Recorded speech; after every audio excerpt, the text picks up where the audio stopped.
Hello students. आज हम पढ़ेंगे preparation of aldehyde and ketones, यानी कि ऐसी रिएक्शंस पढ़ेंगे जिनमें हम लोग एल्डिहाइड एंड कीटोन दोनों का फॉर्मेशन कर सकते हैं। ठीक है, इसके पहले हमने कौन सी रिएक्शन पढ़ी थी? इसके पहले हमने पढ़ा था कि जिनसे सिर्फ या तो एल्डिहाइड का फॉर्मेशन हो रहा था या फिर कीटोन्स का फॉर्मेशन हो रहा था। बट अब हम जो रिएक्शंस पढ़ेंगे उन रिएक्शंस में क्या होगा, एल्डिहाइड एंड कीटोन दोनों का फॉर्मेशन हो सकता है। ऐसी रिएक्शंस पढ़ेंगे। ठीक है, तो ऐसी रिएक्शंस कौन सी होती हैं? पहला कौन सा है? ओजोनोलिसिस ऑफ एल्कीन्स, यानी कि एल्कीन का ओजोनोलिसिस। ओजोनोलिसिस का मतलब हो गया यहाँ पर एल्कीन की रिएक्शन किससे करानी है? ओजोन के साथ करानी है। एंड फॉर्मेशन किसका होगा? एल्डिहाइड का होगा एंड कीटोन का होगा। ठीक है, डिपेंड करता है हमने एल्कीन कौन सा लिया, उसके बेस पर ही हम बता सकते हैं एल्डिहाइड बनेगा या कीटोन बनेगा। ठीक है, अभी आपको रिएक्शन के थ्रू हम समझा रहे हैं इस चीज़ को। बस एक चीज़ ध्यान दीजिएगा, यहाँ पर क्या होता है, जो एल्कीन का डबल बॉन्ड होता है हमेशा वही ब्रेक होगा। ठीक है, और क्या हो जाएगा उसमें? ओजोन का एडिशन, यानी कि O3 का एडिशन हो जाएगा। देखिए हमने क्या लिया यहाँ पर? एल्कीन। पहला हमने प्रोपीन लिया है एंड रिएक्शन किससे करा दी? O3 के साथ। ठीक है, अब इस प्रोपीन में डबल बॉन्ड कहाँ पर है? ये यहाँ पर है। ये पूरा बॉन्ड ब्रेक हो जाएगा और क्या होगा? O3 आकर ऐड हो जाएगा। कैसे ऐड होगा? एक ऑक्सीजन यहाँ पर ऐड होगा, ये देखिए इस एक यहाँ पर ऐड हो गया, बॉन्ड यहाँ पे था, ये ब्रेक हो गया है। और कहाँ पर ऑक्सीजन ऐड होगा? 3 ऑक्सीजन थे, एक यहाँ पर ऐड हो गया, एक यहाँ और एक यहाँ ऐड हो गया। ठीक है, कुछ इस तरह से स्ट्रक्चर बन जाता है जो कि जिसे क्या कहते हैं? ओजोनोमाइड कहते हैं। क्या कहते हैं? ओजोनोमाइड। यानी कि फर्स्ट स्टेप में क्या होता है? ओजोनोमाइड का फॉर्मेशन होता है। मीन्स जब एल्कीन की रिएक्शन ओजोन के साथ कराई जाती है तो एल्कीन का डबल बॉन्ड ब्रेक होगा एंड ओजोन का एडिशन हो जाएगा एंड देन आफ्टर किसका फॉर्मेशन हो जाएगा? ओजोनोमाइड का फॉर्मेशन हो जाएगा। ठीक, अब इस ओजोनोमाइड का क्या कराना है हमको? हाइड्रोलिसिस करवाना है। और किसकी प्रेजेंस में कराना है? जिंक की प्रेजेंस में करवाना है। ठीक है, और जैसे इसका हाइड्रोलिसिस होगा क्या हो जाएगा? यहाँ से बॉन्ड ब्रेक हो जाएगा, ये देखिए कुछ इस तरह ब्रेक होगा और जो ये ऑक्सीजन यहाँ पर बच जाएगा वो किससे रिएक्ट कर जाएगा? Zn के साथ, और क्या बना लेगा? जिंक ऑक्साइड बना लेगा। और यहाँ से क्या हमारे दो मॉलिक्यूल अलग हो गए, ये पार्ट पूरा ये अलग है और ये वाला पार्ट अलग है। अभी ध्यान से इसको देखो, इसमें क्या है? CH3CHO। क्या बन गया? CH3CHO। क्या है ये?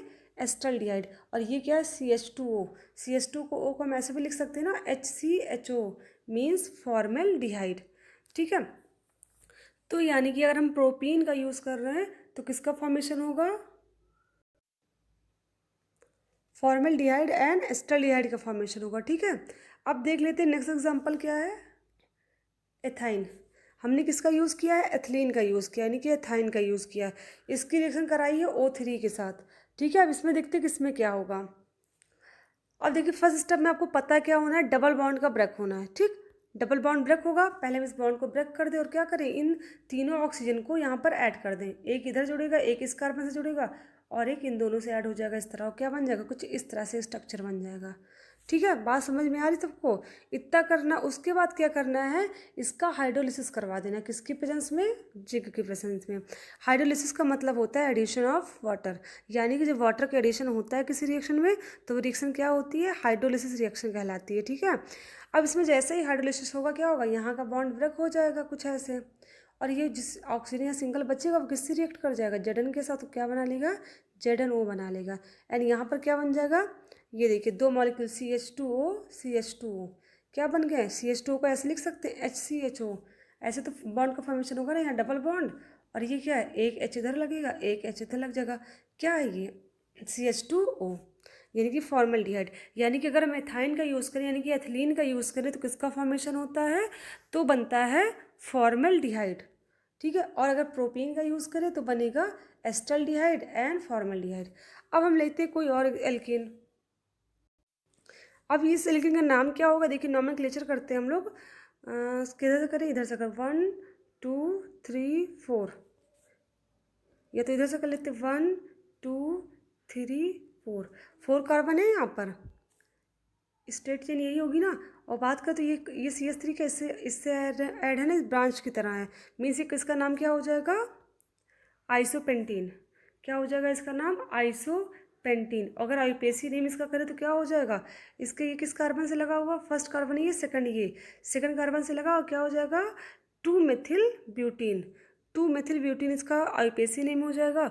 और इसका अगर हम बात करें कॉमन नेम की तो क्या हो जाएगा, आइसोपेंटीन हो जाएगा। ठीक है, अभी इसकी रिएक्शन किससे करानी है हमें, ओजोन के साथ। सिंपल है, बस जहाँ पर डबल बॉन्ड है वो इसको ब्रेक कर दीजिए। और ब्रेक करने के बाद क्या करना है, एक ऑक्सीजन यहाँ पर, एक यहाँ पर और एक बीच में जोड़ दीजिए।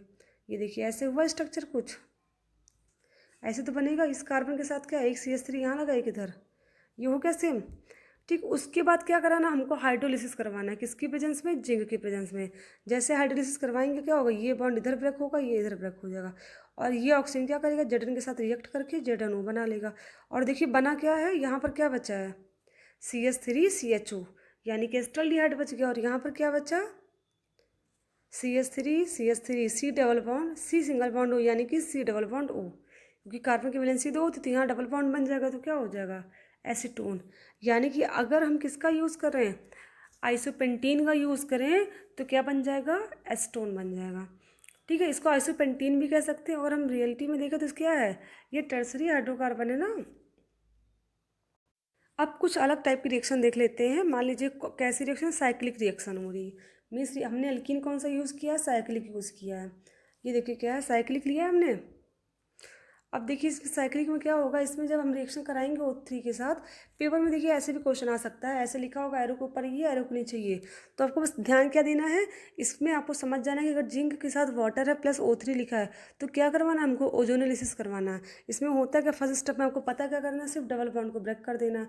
और जैसे ये ब्रेक हो क्या होता है, एक कार्बन से यहाँ ऑक्सीजन जुड़ता है, एक यहाँ जुड़ता है और एक बीच में जुड़ता है। हम लोग यही करते आ रहे हैं ना, सिंपल इसमें भी वही करना। देखिए ये किया मैंने और कुछ नहीं किया ना, सिंपल यही करना है आपको। और अब पता है इस कार्बन के भी हाइड्रोजन तो लगा हो, तो बस मैंने उस हाइड्रोजन को शो कर दिया, यानी कि दिखा दिया कैसे लगा हुआ है। ठीक है, ये होने के बाद हम क्या करेंगे, इसका हाइड्रोलिसिस करवा देंगे Zn की प्रेजेंस में।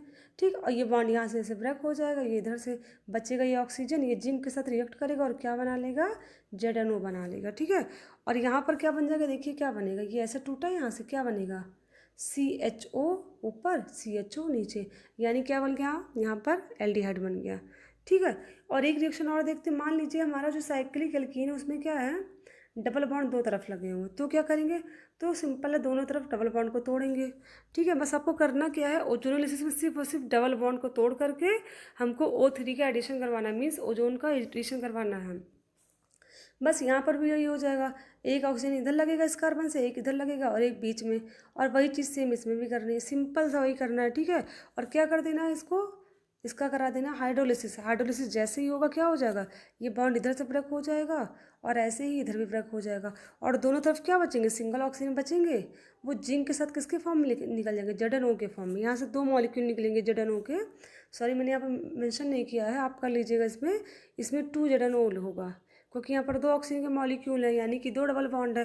तो यहाँ पर ओजोन के भी 2 मॉलिक्यूल यूज़ होंगे एंड जिंक के भी 2 मॉलिक्यूल यूज़ होंगे। ठीक है, तभी इसकी हाइड्रोलिसिस हो पाएगी। फिर इतना हो गया, उसके बाद क्या करना है आपको, देखना है क्या क्या बचा क्या है। ये देखिए इतना बॉन्ड इधर से ब्रेक हुआ और रियलिटी देखिए ये ऐसे ऐसे ही बचेगा ना ऊपर। ये देखिए ये ऐसा बचा, ऐसा बचा।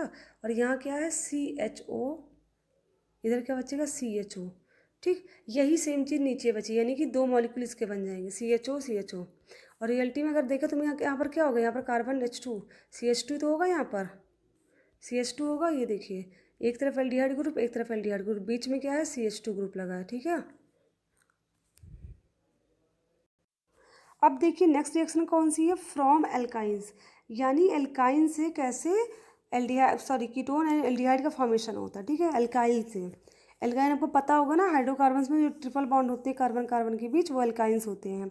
इसे और कौन सी रिएक्शन कहते हैं, इसे कहते हैं कुचराव रिएक्शन। कौन सी रिएक्शन कहते हैं, कुचराव रिएक्शन कहते हैं। हाँ, एग्जाम में हो सकता है नेमिंग रिएक्शन के साथ इसको ना पूछे, क्योंकि कुछ बच्चे इसको नहीं, ये थोड़ा टिपिकल होता है, बट ये इस टाइप से नहीं आ सकता। बस प्रिपरेशन मेथड में इसका पूछ सकते हैं कि फ्रॉम एल्काइन कैसे फॉर्मेशन होता है। अब देखिए इसमें करना क्या होता है, इसमें सिंपल है, हमने किसी भी एल्काइन का यूज़ कर लिया और किसकी प्रेजेंस में रिएक्शन होगी, sulphuric acid and mercurous sulphate की प्रेजेंस में। ठीक है, इन्हीं दोनों की प्रेजेंस में रिएक्शन होनी है। तो इसमें होता क्या है, फर्स्ट स्टेप में तो हमारा ये बन जाएगा। ठीक है, इंटरमीडिएट स्टेट आ जाएगा। एंड सेकंड स्टेप में क्या होगा, इसका टाउटोमेरिज्म हो जाएगा। टाउटोमेरिज्म के बाद क्या बन जाएगा, कीटोन एल्डिहाइड जो भी बनना होगा वो बन जाएगा हमारा। ठीक है, डिपेंड करता है कि हमने एल्काइन कौन सा यूज़ किया है। एक सबसे इम्पॉर्टेंट चीज़ बता दें, इस चीज़ को ध्यान से पढ़ लीजिएगा और इसको रिमाइंड में हमेशा रखिएगा। क्या दिया? By hydration of ethyne, by hydration of ethyne we can get aldehyde and rest of alkyne will give ketones. इसका मतलब ये हुआ कि सिर्फ और सिर्फ एथाइन, यानी कि जो एथाइन होता है, यानी कि जिसमें 2 कार्बन इस तरह का, ये एथाइन सिर्फ यही क्या बनाता है? एल्डिहाइड। बाकी जितने भी अल्काइन होते हैं, जितने भी एल्काइल होते हैं यानी कि एल्काइन होते हैं, वो क्या बनाते हैं? वो कीटोन का फॉर्मेशन करते हैं। इस चीज़ को ध्यान में रखिएगा। पेपर में अगर इस क्वेश्चन आता है तो सिर्फ आपको क्या चेक करना है? जो एल्काइल है वो क्या है। अगर एथाइन है तो एल्डिहाइड का फॉर्मेशन होगा, अदरवाइज क्या बनेगा? कीटोन बनेगा। ठीक है। In this method addition of water by Markovnikov rule and then tautomerize it, यानी कि इस रिएक्शन में वाटर का एडिशन कैसे होता है? मार्कोनी का रूल के अकॉर्डिंग होता है, और उसके बाद क्या हो जाता है? इसका टाउटोमेरिज्म हो जाता है, यानी कि टाउटोमेरिज्म हो जाता है। ठीक है। अब एक रिएक्शन करके आपको हम दिखाते हैं, हमने यूज़ किसका किया? एथाइन का यूज़ किया है। रिएक्शन किसकी प्रेजेंस में होगी? Mercurius sulphate and sulphuric acid के प्रेजेंस में। आपको पता है सल्फ्यूरिक एसिड जो तो डाइल्यूट है, तो ऑब्वियस सी बात है इसमें वाटर की क्वांटिटी कितनी होगी? 95% होगी। और जो वाटर होता है इसमें वो 95% वो क्या होगा? वो H+ में टूटेगा और OH- में ब्रेक होगा। ये चीज़ भी आपको पता है ना। तो इसके बाद कराना क्या है? इसमें ये इसका फॉर्म हो जाएगा, इसका फॉर्मेशन हो जाएगा। ठीक। अब देखिए हुआ कैसे इसका फॉर्मेशन। ये जो ट्रिपल बॉन्ड है, यहाँ का एक बॉन्ड ब्रेक होगा, ये ट्रिपल बॉन्ड एक बॉन्ड ब्रेक होगा, जिससे H+ आयन इस कार्बन से जुड़ जाएगा और OH इससे जुड़ जाएगा। ये कुछ इस टाइप का स्ट्रक्चर फॉर्म हो जाएगा। ठीक है। ऐसे स्ट्रक्चर फॉर्म हो जाएगा। एंड देन आफ्टर क्या होगा? इसका जो OH होता है, आपको पता है O के पास क्या होता है? 2 लोन पेयर होते हैं। ठीक है। तुरंत क्या होगा? इसका लोन पेयर तुरंत इस कार्बन पे अपना इलेक्ट्रॉन, यानी कि इस बॉन्ड पे इलेक्ट्रॉन शिफ्ट कर देगा अपना। और जैसे इलेक्ट्रॉन की यहाँ क्या होगी? इलेक्ट्रॉन यहाँ पर आएगा, वैसे इसका डबल बॉन्ड का इलेक्ट्रॉन क्या होगा? इस कार्बन में शिफ्ट हो जाएगा। ठीक है। तो कुछ किस स्ट्रक्चर बनेगा? डबल बॉन्ड यहाँ टूट जाएगा और यहाँ पर क्या आ जाएगा? निगेटिव चार्ज, क्योंकि इलेक्ट्रॉन यहाँ पर शिफ्ट हुआ ना, तो यहाँ पर इलेक्ट्रॉन की अधिकता हो जाएगी, तो इसलिए यहाँ पर नेगेटिव चार्ज आ गया। और जैसे यहाँ से इलेक्ट्रॉन यहाँ शिफ्ट होगा, O और C के बीच डबल बॉन्ड का फॉर्मेशन हो जाएगा और ऑक्सीजन कैसा हो जाएगा? पॉजिटिव चार्ज वाला। क्यों? क्योंकि ऑक्सीजन कैसा हो गया? इलेक्ट्रॉन डेफिशिएंट हो गया। ठीक है। ये होता है टाउटोमेरिक स्ट्रक्चर। ये क्या है? इसका टाउटोमेरिक स्ट्रक्चर है। ये इनॉल फॉर्म है, ये इसका कीटोन फॉर्म है। ठीक है, यानी कीटो फॉर्म है। अब देखिए क्या होता है, इसके बाद क्या होगा? ये इनके बीच का जो बॉन्डिंग है, अब जब इलेक्ट्रॉन डेफिशिएंट हो जाएगा ऑक्सीजन, तो क्या करेगा? ये इस हाइड्रोजन के साथ जो बॉन्डिंग बनाने में इसने इलेक्ट्रॉन यूज़ किया, वो क्या करेगा? इलेक्ट्रॉन को अपनी तरफ खींच लेगा, जिससे बॉन्ड ब्रेक हो जाएगा और यहाँ से H+ आयन निकल जाएंगे। और जैसे H+ आयन निकलेंगे वो अटैक किस पे करेंगे? ये इस नेगेटिव वाले पोल पर, और क्या बना लेंगे? CH3 C double bond OH, यानी कि एल्डिहाइड का फॉर्मेशन हो जाएगा। ठीक है। सिंपल ऐसे करना, कुछ नहीं करना आपको। ये तो हो गया एथाइन की रिएक्शन। अब हम नेक्स्ट रिएक्शन किसका देखते हैं? प्रोपाइन का। क्या है ये? प्रोपाइन। इसमें 3 कार्बन है, तो ये हो जाएगा प्रोपाइन। क्या होगा? फर्स्ट स्टेप में ये डबल बॉन्ड ब्रेक होगा, जिससे क्या हो जाएगा? ये नेगेटिव चार्ज वाला होगा, ये पॉजिटिव हो जाएगा। कुछ ऐसे हुआ। फिर किससे रिएक्शन करानी है? मर्क्यूरियस सल्फेट से करानी है। मर्क्यूरियस सल्फेट किस में ब्रेक होगा? Hg+ एंड सल्फेट माइनस में। अब ये Hg+ इससे बॉन्ड बना लेगा और क्या बन जाएगा? ऐसे स्ट्रक्चर बन जाएगा। ठीक। और ये पॉजिटिव चार्ज वाला भी है ही। अब ये इसके पास क्या होते हैं? कुछ लोन पेयर इलेक्ट्रॉन होते हैं मरकरी के पास, ये अपना इलेक्ट्रॉन इसको दे देगा। ठीक है। बॉन्ड नहीं बनेगा, बट अपना इलेक्ट्रॉन इसको दे देगा। उसके बाद यहाँ पर इसकी रिएक्शन होगी वाटर के साथ। आपको पता है वाटर कहाँ पर होता है? क्योंकि mercurius sulphate and dilute H2SO4 के साथ रिएक्शन हो रही है, इनमें वाटर प्रेजेंस होता है। तो वो जो वाटर होता है वो किस में ब्रेक होगा? H2O, H+ एंड वो माइनस में टूटता है। ठीक। अब ये ऑक्सीजन पे क्या होता है? लोन पेयर होते हैं, वो क्या करेंगे? इस कार्बन को इलेक्ट्रॉन दे करके इसके साथ बॉन्ड का फॉर्मेशन कर लेंगे और क्या बन जाएगा? कुछ इस टाइप का स्ट्रक्चर बनेगा। देखिए ध्यान से, ये तो ऑलरेडी था, बस इस कार्बन से ऐड किसको करना है? H2O को। ऐसे हो जाएगा। अब इस ऑक्सीजन पे क्या होगा? लोन पॉजिटिव चार्ज क्यों आया? क्योंकि इसने अपने लोन पेयर क्या कर दिया? इस कार्बन को दे दिए, तभी तो बॉन्ड का फॉर्मेशन हुआ है। तो ये ऑक्सीजन कैसा हो जाएगा? इलेक्ट्रॉन डेफिशिएंट हो जाएगा। और आपको एक चीज़ पता है, जब इलेक्ट्रॉन डेफिशिएंट होता है तो हमेशा क्या करता है? हाइड्रोजन के बीच जो बॉन्डिंग होती है, उसी बॉन्ड की इलेक्ट्रॉन को अपनी तरफ खींच लेता है, जिससे यहाँ से क्या निकल जाएगा? H+ ion. और क्या बनेगा? सिर्फ इतना बचेगा। ये देखिए, यही बचा सिर्फ। और जो यहाँ पर H+ आयन है, अब इस स्टेप में इसका यूज़ करना क्या है? जैसे यहाँ से H अपना इलेक्ट्रॉन देकर निकलेगा, फिर से इसको लोन पेयर इसके मिल जाएंगे। ठीक है, अब क्या होगा, इसका लोन पेयर इस बॉन्ड को अपना इलेक्ट्रॉन देगा और यहाँ क्या बन जाएगा, और यहाँ से बॉन्ड का इलेक्ट्रॉन इस कार्बन पे आएगा और क्या हो जाएगा, यहाँ पार्शियल डबल बॉन्ड बन जाएगा और यहाँ का बॉन्ड टूटेगा तो यहाँ नेगेटिव चार्ज आ जाएगा और ऑक्सीजन पर पॉजिटिव आ जाएगा। अब ये जो H+ आयन यहाँ निकला वो क्या करेंगे, इस स्टेप में इसकी रिएक्शन करा देंगे। अब ये H+ आयन क्या करेगा, इस हाइड्रोजन से यानी इस कार्बन पे अटैक करेगा और क्या बना लेगा, यहाँ बन जाएगा CH2। ठीक, और अब क्या होगा, अब ऑक्सीजन पॉजिटिवली चार्ज, इतना समझ में तो आपको आ ही होगा, ये इलेक्ट्रॉन खींचेगा किधर से, ये खींचेगा इसका इलेक्ट्रॉन और यहाँ से H+ आयन निकल जाएगा और ये देखिए क्या बन जाएगा, यहाँ से H+ आयन निकल जाएगा और क्या बन जाएगा हमारा, और क्या होगा, इस मरकरी के इसके बीच की जो बॉन्डिंग है, यहाँ की जो बॉन्डिंग, ये अपना इलेक्ट्रॉन को इस कार्बन को दे देगा। ठीक है, जिससे यहाँ पर डबल बॉन्ड हो जाएगा और यहाँ का H क्या निकल जाएगा यहाँ से। ठीक है, देखिए H+ के फॉर्म में निकल गया। ठीक, जैसे निकलेगा क्या हो जाएगा, यहाँ पर ये डबल बॉन्ड का फॉर्मेशन, यहाँ पे अब इस बॉन्ड का इलेक्ट्रॉन क्या करेगा, इस कार्बन पे शिफ्ट होगा, जिससे क्या हो जाएगा, ये नेगेटिव चार्ज हो जाएगा और ये H आके इससे बॉन्ड बना लेगा। ठीक है, और क्या बन जाएगा, कीटोन का फॉर्मेशन हो जाएगा। ठीक है, एकदम सिंपल तरीका है, आप अगर प्रैक्टिस करना एकदम आसानी तरीका है, कर लोगे। अब आते हैं इसकी फिजिकल प्रॉपर्टी पे, यानी कि एल्डिहाइड एंड कीटोन्स की फिजिकल प्रॉपर्टी क्या होती है। पहला है सॉल्युबिलिटी। सॉल्युबिलिटी क्या होती है, the lower member of aldehyde and ketone such as methanal, ethanal and propanone are miscible with water in all proportion because they form hydrogen bond with water. यानी कि जो लोअर मेंबर होते हैं जैसे aldehyde के और कीटोन के, कौन कौन से, मेथेनल, इथेनल या फिर प्रोपेनोन वगैरह, ये सब कैसे होते हैं, ये सब मिसबल होते हैं वाटर के साथ। मिसबल मतलब होता है डिज़ोल्व, यानी कि वाटर में डिज़ोल्व हो जाते हैं। ठीक है, क्योंकि ये क्या करते हैं, हाइड्रोजन बॉन्ड का फॉर्मेशन करते हैं। ये देखिए क्या कीटोन है, ये वाटर मॉलिक्यूल है, ये भी कीटोन है। क्या होता है, वाटर का जो H+ आयन है वो कीटोन के माइनस वाले ऑक्सीजन के साथ क्या करता है, बॉन्ड का फॉर्मेशन करता है। यही क्या है, हाइड्रोजन बॉन्डिंग है। और due to formation of hydrogen bonding solubility क्या होती है इनकी वाटर में, ज़्यादा होती है। बट लोअर जो हमारे स्टार्टिंग के जिनका मॉलिक्यूलर मास कम होता है वो तो आपके एल्डिहाइड एंड कीटोन क्या होते हैं, वाटर सॉल्युबल होते हैं। ठीक है, but the solubility of aldehyde and ketones decreases rapidly on increasing the length of alkyl chain.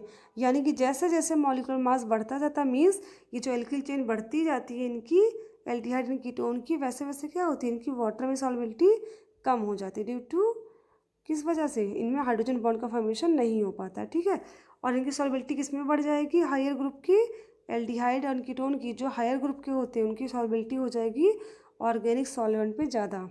जैसे ऑर्गेनिक सॉल्वेंट कौन कौन से होते हैं, बेंजीन, ईथर, मेथेनल, क्लोरोफॉर्म एट्सेट्रा। ठीक है, इनमें इसकी सॉल्युबिलिटी बढ़ जाएगी क्योंकि जो हाइयर ग्रुप होते हैं वो कैसे होते हैं, नॉन पोलर होते हैं, और जो हमारे ऑर्गेनिक सॉल्वेंट होते हैं वो भी नॉन पोलर होते हैं। क्योंकि आपको पता होगा जितने भी पोलर कंपाउंड होते हैं वो पोलर सॉल्वेंट में ही सॉल्वल होते हैं, और जो नॉन पोलर कंपाउंड होते हैं वो नॉन पोलर सॉल्वेंट में सॉल्वल होते हैं। अब इसकी दूसरी फिजिकल प्रॉपर्टी है बॉइलिंग पॉइंट।